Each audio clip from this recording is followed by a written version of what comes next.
Oh, hey, how's everybody doing? Hey, quick question. You have one wedge in your hand. How many different yardages should you be able to hit that wedge? 1, 2, 3? We'll find out here shortly. Be right back.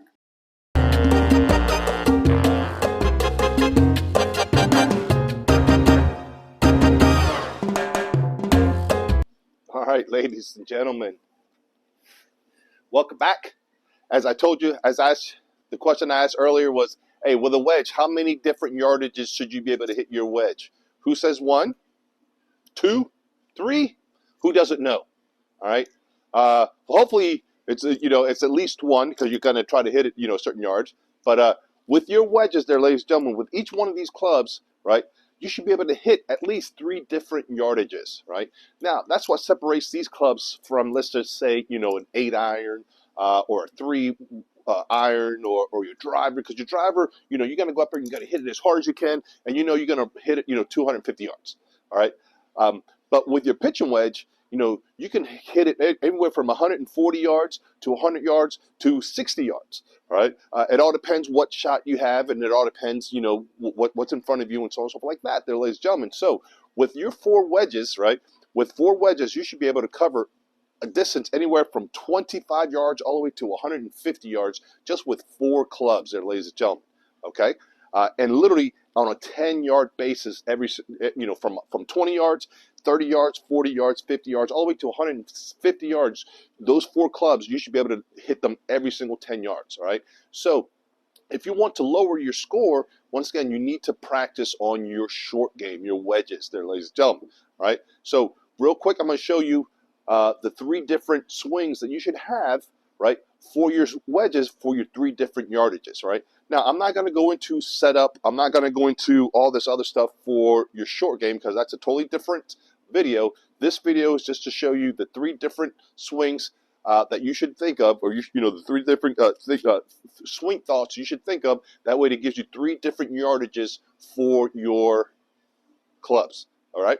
So, what I like to tell everybody is, first, imagine that there's a big clock. You're standing in the middle, and then there's a big clock with 1 o'clock, up here, right? Then you have 2 o'clock, 3 o'clock, 4 o'clock, 5 o'clock, 6 o'clock, 7, right? 8, 9 o'clock over here, 10, 11, 12, right? So a big clock, right? So the swing thoughts that I want you to think about is what part of the clock is your hands going to stop at there, ladies and gentlemen. So the first one, you're always going to start at 6 o'clock, okay? Of course, your hand's going to, but the first one, you're only going to go to about 8 o'clock there, ladies and gentlemen.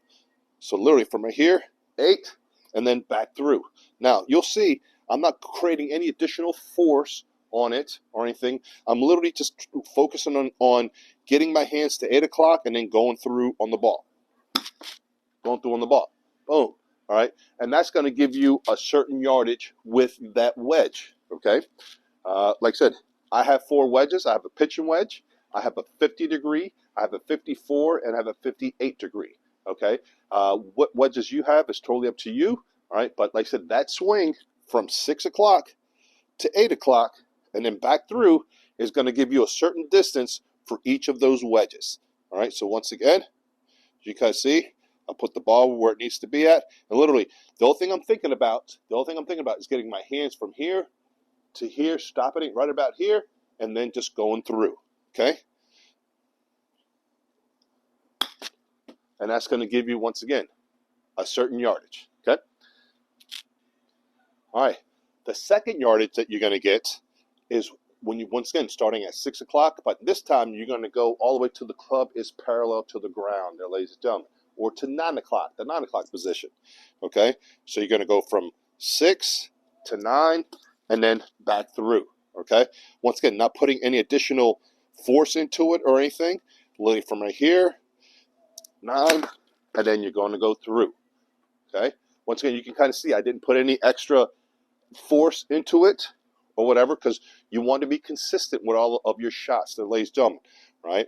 That is how you're going to get your average yardage for all of your shots, by being able to take the same shots at the same pace, the same tempo every single time. Okay. So here we go.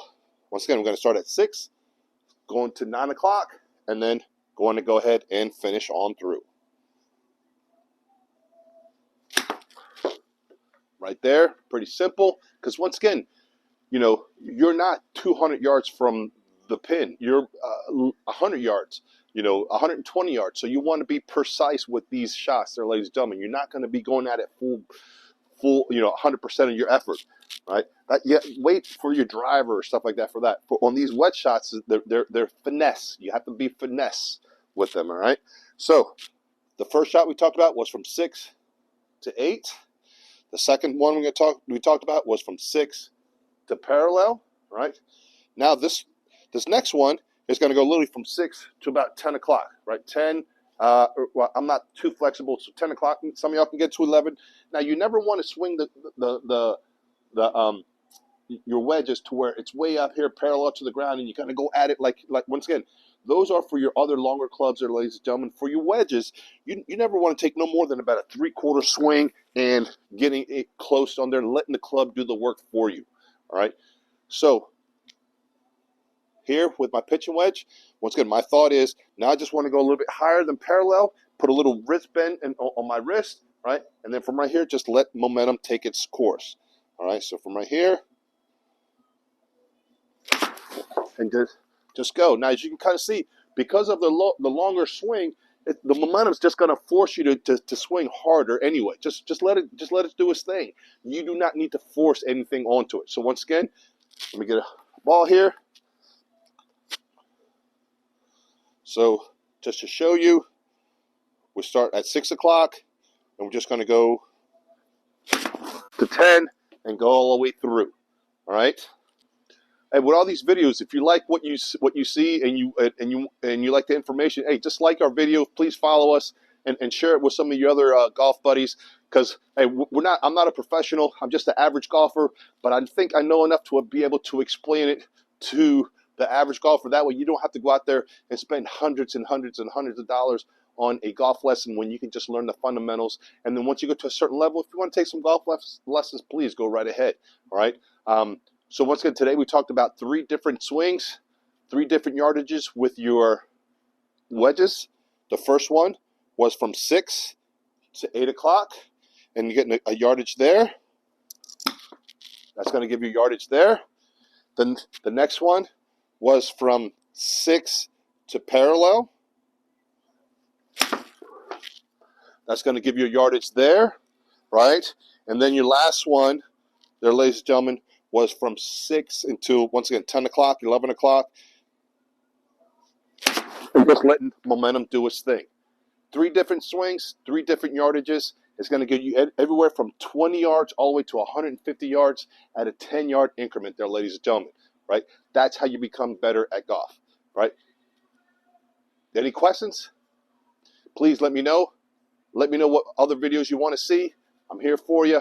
Come in to Pin Seekers Golf Lounge. You want to get all your detailed numbers as well. Like I said, we're not here to take away from traditional golf. We're just here to make you a better golfer. All right? Take care. Peace.